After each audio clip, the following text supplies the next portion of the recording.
Bonjour, connaissez-vous la médaille miraculeuse? Pour ma part, je l'ai vue pendant toutes les années de mon enfance suspendue au chapelet de ma grand-mère. Cette petite médaille est présente dans des milliers et des milliers de foyers. Encore aujourd'hui, elle a été diffusée en millions d'exemplaires à travers le monde. Elle est attachée à quelqu'un qui s'appelle Catherine Labouré, Sainte Catherine Labouré, en religion, sœur Catherine de la Charité. Elle est née le 2 mai 1806 à Fin-les-Moutiers, en Bourgogne. Elle est la huitième d'une fratrie de 10 enfants. Elle est issue d'une famille de riches fermiers. Par contre, un drame touche sa vie. Elle perd sa mère très jeune. Et on raconte un événement à l'âge de 9 ans. Elle serait montée sur une chaise pour embrasser la statue de la Sainte Vierge et dire « Maintenant, tu seras ma maman ». À la suite de cet événement, elle part chez une tante. Elle y passera 2 ans, mais son père, soucieux d'élever ses enfants, fait revenir Catherine et la sœur qui étaient avec elle, surtout aussi peut-être parce que la sœur aînée est partie au couvent et qu'il a besoin de bras pour s'occuper de la maison. Et Catherine n'ira pas à l'école, et elle restera à la maison pour s'occuper des tâches ménagères, de la cuisine et des bêtes. Elle restera illettrée jusqu'à 20 ans. À 18 ans, elle raconte qu'elle a vu en songe un vieux prêtre célébrant la messe et qui l'interpelle en lui disant « Ma fille, c'est bien de soigner les malades. Vous me fuyez maintenant, mais un jour, vous serez heureuse de venir à moi.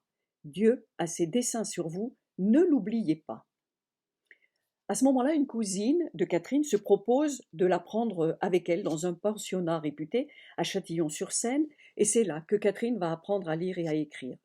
Et un jour, dans ce couvent, elle tombe sur un tableau de saint Vincent de Paul.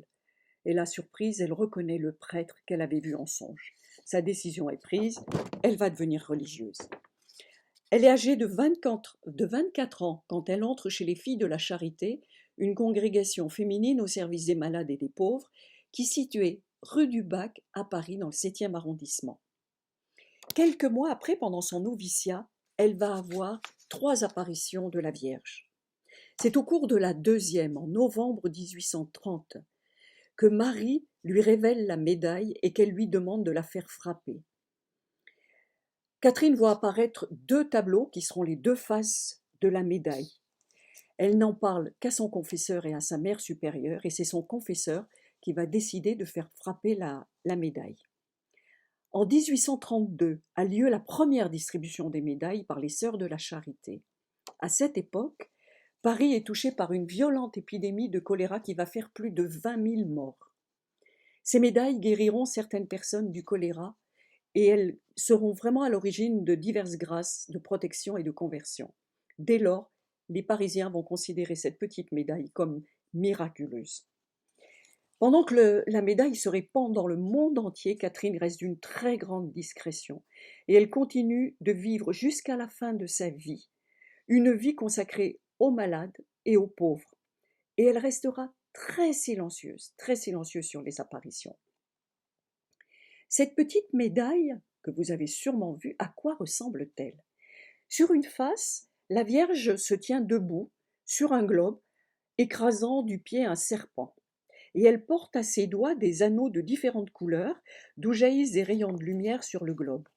Tout autour apparaissent des mots « Ô Marie, conçue sans péché, priez pour nous qui avons recours à vous. » Et la Vierge dit « C'est l'image des grâces que je répands sur les personnes qui me le demandent. » Et elle explique les anneaux qui ne projetaient pas de rayons en disant « C'est l'image des grâces que l'on oublie de me demander. » Puis le tableau se retourne et le revers de la médaille laisse apparaître un grand M, signe initial de Marie, surmonté de la croix. Et au-dessous, 2 cœurs, celui de Jésus, couronné d'épines, et celui de Marie, transpercé par un glaive. 12 étoiles entourent ce tableau. Aujourd'hui, la chapelle de la rue du Bac à Paris est fréquentée par plus de 2 millions de visiteurs chaque année, qui viennent du monde entier. C'est le second lieu de pèlerinage en France après le sanctuaire de Lourdes. Catherine meurt en 1876. En 1933, son corps est exhumé pendant son procès en canonisation et il est retrouvé en parfait état. Aujourd'hui, Il est conservé dans un cercueil de verre au sein de la chapelle de la rue du Bac à Paris.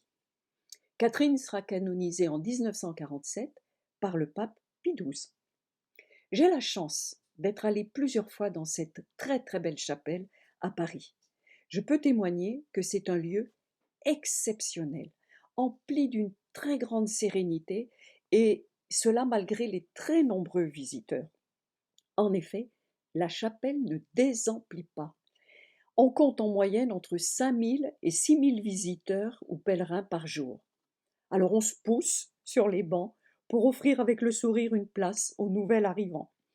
Les visiteurs viennent de tous les pays du monde et de toutes les classes sociales.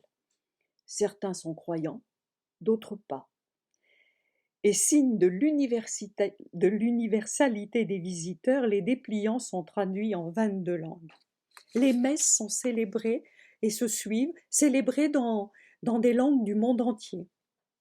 On parlait d'universalité, c'est vraiment l'image que donne cette chapelle, l'image de l'Église universelle. Elle saisit quand on voit cette profusion de costumes, de couleurs et de diversité sociale des personnes qui sont là. Et tout cela sous l'image de Marie, dont le geste est si accueillant. Alors nous allons célébrer Catherine samedi prochain, le 28 novembre. Et peut-être pourrions-nous ce jour-là nous souvenir de ce tragique épisode de l'épidémie de choléra à Paris et lui confier tout simplement notre douloureuse situation actuelle. Bonne semaine!